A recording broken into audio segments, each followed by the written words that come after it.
Կարելի է ընդհանրել, որ ձեզ ինչ-որ մեկ արգելել է արտահայտել Ղարաբաղի կարգավորման շուրջ ձեր կարծիքները։ Ես միտե թողնեմ այնպիսի մարդու տպավորություն, որին կարելի է արգելել կարծիք հայտ։ Այլով իմ զինակից ընկերներին, հայկական բանակի բոլոր մարտիկներին, անկախ ամեն տեսակ քաղաքական հոսանքների, քաղաքական խաղերի, դուք հայոց բանակի զինվորներ եք։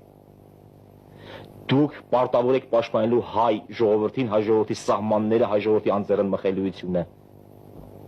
Քաղաքական հոսանքները կգան եւ կգնան։ Գործ չունեք ոչ մի քաղաքական հոսանքի հետ, դա կարող է կործանման տանել մեզ։ Եթե զինվորները խառնվեցին քաղաքականության, մենք դրա արդեն արդյունքը տեսել ենք։ Երկիրը կկործանվի։ Խնդրեմ եւ խնդրելով պահանջում եմ, հեռու մնացեք քաղաքականությունից, հեռու մնացեք որովհետեւ սա քաղաքական հոսանքի կուսակցության անդամ դառնալուց։ Էլի մի քանի տարվա ամենօրյա չարչարանք, էլի մի փոքր համբերություն, համազգային հոգատարություն բանակաշինության գործին,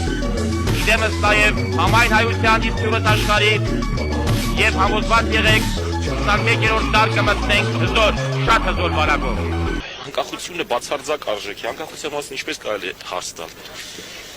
Նույնն է ասես, ինչ կարծես ես ծնողիդ մասին։